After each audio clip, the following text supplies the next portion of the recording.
Assalamualaikum Bu Nur, Bu Hartini. Mohon maaf saya terlambat. Warahmatullahi wabarakatuh. Macet ya? Iya, tadi di jalan tuh Timoho macet banget. Maklum lah jam-jam kantor. Oh iya Bu Nur, Bu Hartini, mumpung kita kumpul, gimana kalau kita bincang-bincang tentang Islam? Wah, yang menarik sebenarnya. Gimana Bu Nur, kalau kita bincang-bincang seperti yang kemarin kita ceritakan berdua itu loh. Ipar adalah maut. Ipar adalah maut. Nah, itu cerita asli, kisah nyata gitu ya, kisah nyata yang diangkat dalam film dan cukup viral juga dan cukup menguras emosi kita. Jadi kalau kita perbincangkan sungguh sangat menarik. Jadi pernikahan yang menggabungkan dua keluarga yang masing-masing punya saudara gitu ya. Jadi saudara dari pihak istri baik adik maupun kakak, saudara dari pihak suami baik adik maupun kakak, itu kan jadi ipar. Nah, itu yang kita bahas, baik dari hukumnya, bagaimana solusinya. Menarik juga. Wah, kayaknya menarik juga nih ya, karena itu kan hal-hal yang pasti kita hadapi ya. Karena kan ipar itu muncul setelah adanya pernikahan. Tapi sebelum kita lanjutkan podcast ini, perbincangan ini, kita sapa dulu para penonton podcast ini. Assalamualaikum warahmatullahi wabarakatuh. Selamat datang di podcast kami, Bincang Islami bersama Manajemen UII. Jadi kita mau bicara tentang pernikahan, khususnya ipar gitu ya. Kalau kita bicara pernikahan itu jadi mengingatkan saat kita menikah berapa puluh tahun yang lalu ya Bu Sri, Bu Hartini. Kalau saya sudah 37 tahun yang lalu. Saya 35 sepertinya. Saya 24. Wah, jadi saya yang paling lama. 27 September besok 37 tahun. Alhamdulillah sudah 30. Sudah Allah berikan kesempatan hidup yang panjang, alhamdulillah. Pernikahan dalam Islam, sebelum kita masuk pada ipar ya, kita bicara dulu tentang pernikahan. Hukum pernikahan dalam Islam itu seperti apa ya? Mungkin saya bisa sedikit ya menjelaskan. Jadi pernikahan itu adalah salah satu bentuk ibadah kita kepada Allah Subhanahu wa taala, di mana ini merupakan ibadah yang sangat panjang. Karena apa? Karena sejak ijab kabul sampai salah satu dari pasangan dipanggil pulang ke hadirat Allah. Kemudian di sini Allah juga memberikan keterangan mengenai keutamaan menikah. Bahkan di dalam surat Al-Zariyat ayat 49, di mana artinya, dan segala sesuatu kami ciptakan berpasang-pasangan supaya kamu mengingat kebesaran Allah. Tentunya pernikahan ini kan mempunyai tujuan. Lah, tujuan yang utama dari pernikahan adalah membentuk keluarga yang sakinah, mawaddah, warahmah, dan juga menginginkan keturunan yang solih dan solihah. Tetapi terkadang biasanya banyak orang yang merasa takut mau menikah gitu, karena belum siap dan tidak ingin terganggu kebebasannya setelah menikah. Nah, ini gimana ini Pak Ita? Sebenarnya ya kalau kita dikatakan siap itu siap menurut siapa kan gitu. Kalau dari sisi ekonomi tidak akan pernah siap.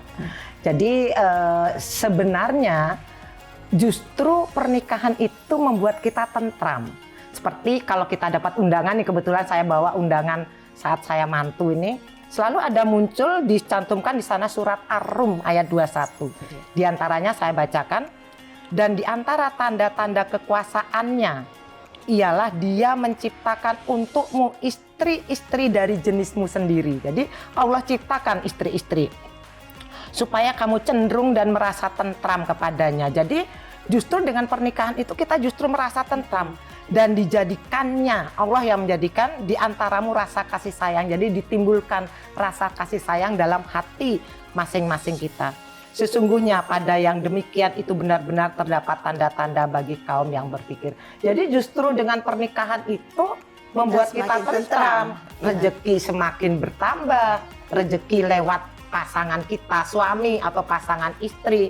Justru seperti itu, jadi tidak perlu takut. Berarti kita menganjurkan kepada pemirsa ya yang belum menikah dan sudah mampu untuk menikah gitu. Betul. Toh, supaya lebih tentram. Iya. Ya. Nah, ini jadi perlu kita bahas juga ini tentang hukumnya. Ya, oke. Jadi kalau saya lihat dari ayat Ar-Rum 21 tadi, berarti rasa cinta yang tumbuh antara suami dan istri atau pasangan itu merupakan anugerah Allah Betul. ya kepada kita. Betul. Oleh karena itu anugerah ini sebaiknya kita arahkan ke hal-hal yang benar, Yang positif. dengan cara yang benar. Yang benar juga. Kalau dilihat seperti itu berarti nikah itu hukumnya wajib ya? Jadi menurut selama ini mayoritas pendapat ulama adalah sunnah atau anjuran. Namun jika ditinjau berdasarkan keadaan dan niat perilaku, maka hukum nikah itu bisa bersifat wajib, sunnah, haram, mubah, makruh. Oh, jadi tidak selalu wajib ya? Tidak selalu wajib. Berarti ada haram juga ya? Iya. Jadi Oke. wajib itu pada saat laki-laki dan perempuan merasa sudah wajib nikah, tak ada halangan, memiliki kemampuan untuk berumah tangga, itu dan dia dalam berinteraksi antara laki-laki dan perempuan itu takut terjadi zina. Maka pada waktu itu wajib itu. Wajib hukumnya. Oke, mungkin saya bisa tanya sedikit berarti nih. Tadi katanya kan mampu ya. Apakah mampu ini pengertiannya kan luas? Mampu di bidang ekonomi kah atau bagaimana gitu loh Ya, kira-kira? mampu di dalam segala bidang. Misal Dalam kalau di bidang ekonomi apa dalam- harus sudah punya mobil dulu Oh, misalkan. tidak. Ingat, Nabi itu mampu itu kalau bisa untuk makan besok pagi, ya itu misalkan. Terus kemudian tadi yang haram. Haram itu jika laki-laki dan perempuan itu merasa tidak ingin untuk menikah, takut dan sebagainya gitu. Nah itu namanya haram. Karena kalau kemudian itu dilaksanakan, dipaksa oleh orang tua, itu bisa menimbulkan masalah yang lebih besar lagi. Mudaratnya Gitu. ya, Iya. Tapi begini Bu Hartini, pernikahan itu kan di awal nampaknya manis gitu ya. Dalam perjalanan waktu selalu ada muncul masalah-masalah, ada kerikil-kerikil, bahkan mungkin batu besar gitu. Nah kerikil itu kan bisa muncul dari dalam diri kita, dari pasangan kita, dari keluarga kedua belah pihak, baik dari istri maupun suami, atau mungkin dari eksternal. Nah justru yang menurut saya yang paling berat itu yang kadang kita abaikan adalah kerikil yang ada di dalam rumah kita tangga. sendiri. Nah itu contoh ipar tadi. Ipar itu kan adik kita, adik suami kita anggap udah adik kita sendiri. Kakak suami kita anggap kakak sendiri. Itu gimana itu? Ya memang kayaknya kerikil ya. Kerikil itu kan cuma batu kecil. Tapi batu kecil ini kalau tidak kita hindari bisa menyebabkan terpeleset ya kan. Nah makanya itu saya juga berpikir kenapa sih kok ipar itu dikatakan kerikil di dalam rumah tangga. Padahal seperti kata Bu Nur tadi itu adik suami sendiri. atau kakak suami kita sudah anggap biasa atau kita Sudah kita Tapi anggap kan adik sendiri. adiknya suami ya berarti kan adik Adik kita kita. juga. Tapi kok bisa menjadikan kerikil itu masalah di dalam rumah tangga itu gimana itu? Nah, ipar itu kan bisa dikatakan saudara dari suami dan istri yang termasuk di dalam mahram mu'akad. Jadi kalau kita ingat mahram itu ada dua, mahram mu'akad dan mahram mu'abah. Mahram mu'akad itu yaitu perempuan-perempuan yang haram dinikahi sementara waktu karena sebab tertentu. Bila sebabnya hilang, maka boleh. Oh, jadi haramnya tuh ada batasannya ya? Ada batasannya, misalkan mereka bercerai, itu boleh. Terus kemudian meninggal dunia. Makanya kalau di dalam budaya Jawa itu terkenal dengan Ada turun ranjang, Naik gitu, ranjang. naik ranjang gitu kayak gitu. Itu Setelah pasangannya meninggal atau bercerai mereka. Sebelum mereka bercerai atau meninggal tidak boleh diduakan. Dan yang kedua itu mahram mu'abah. Itu memang selamanya nggak boleh dinikahi. Ibu kita, ibu mertua itu nggak boleh dinikahi. Mertua itu setelah kita cerai atau meninggal salah satu itu tidak boleh menikah dengan mertua. Tidak boleh. Karena kan itu tadi mahram mu'abah. Mu'abah. Oh. Nah itu salah satunya kalau kita mau melihat itu ada di surat An-Nisa ayat 23 yang dikatakan diharamkan pula mengumpulkan dalam pernikahan dua perempuan yang bersaudara kecuali kejadian pada masa yang telah lampau. Ini artinya tidak boleh. Jadi kita ada seorang laki-laki menikahi kakak beradik perempuan itu yang sekandung itu nggak boleh.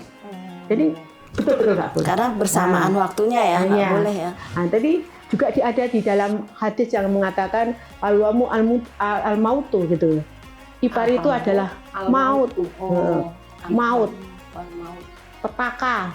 Nah, kenapa seperti itu dikatakan bahwa ipar itu adalah petaka, kematian, ada sebagainya itu? Karena ya itu tadi. Coba sekarang misalkan adik kita mau menikah dengan suami kita, wah, gimana perasaannya, hatinya bagaimana? Nah, itulah yang disebut dengan maut. Makanya memang tidak diperbolehkan hal-hal itu terjadi.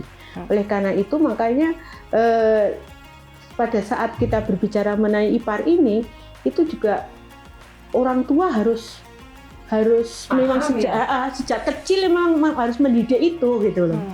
Tapi kan susah, Bu. Contoh nih misalnya, saya punya suami saya punya adik.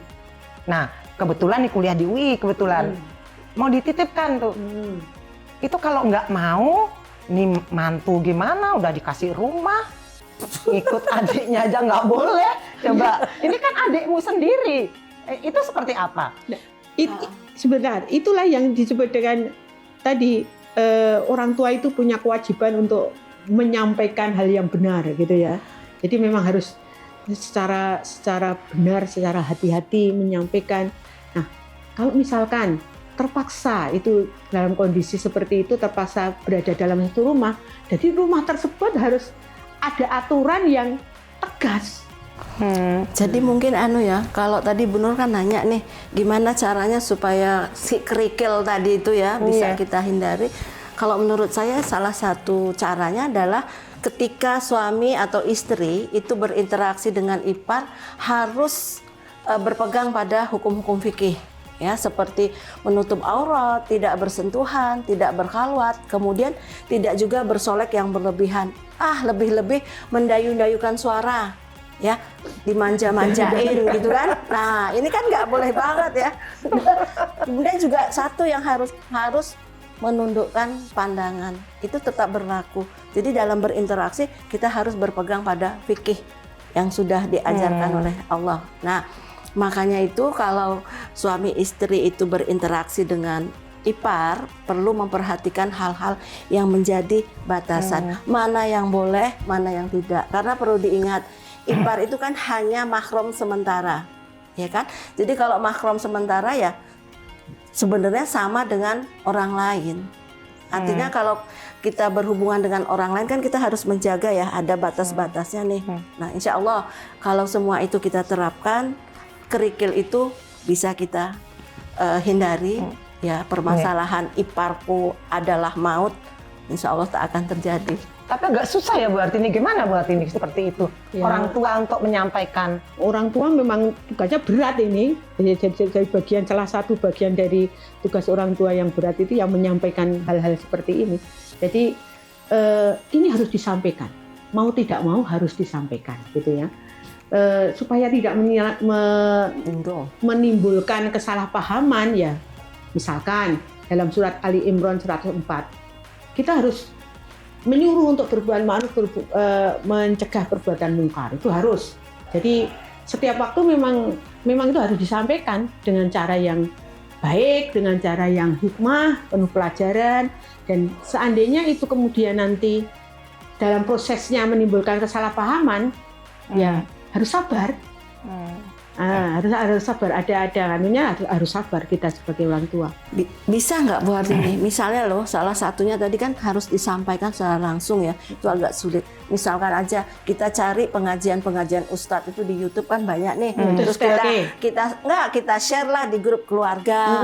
Nanti kan di setel. Dengan demikian kan mungkin ya tambah pengetahuan ya. Bisa sebenarnya juga itu. Kita tuh mau mengajari ini loh yang benar, tapi kalau kita yang ngomong kan kamu siapa emang kan gitu. Tapi kalau ustadz yang apalagi mantunya yang bilang kan dititipi adiknya. Iya. Makanya kalau seperti itu kan berarti ini dari moga-moga kan mertua kita bisa tahu ternyata ada juga bahayanya kalau adik perempuan dititipkan ke tempat kakak perempuannya. Jadi menurut saya kalau memang mau kumpul sama ipar, ya kalau saya adik saya perempuan yang boleh tinggal sama kalau saya perempuan yang tinggal sama saya ya harus adik laki-laki ya kan, karena kan sesama dengan suami, dan sebaliknya kalau suami mau membawa adiknya ke rumah ya harus yang perempuan gitu, Iya. untuk menghindari hal-hal tadi ya. Betul. Justru hal-hal yang selama ini kita abaikan itu justru yang menjadi momok bagi kita ya. Mungkin ini bukan untuk orang tua kita ya, sekarang kita juga sudah menjadi orang tua, Iya. ini jadi pembelajaran untuk kita. Jangan sampai nanti kita menitipkan anak kita kepada anak kita kan gitu, Iya. anak kita kepada menantu kita.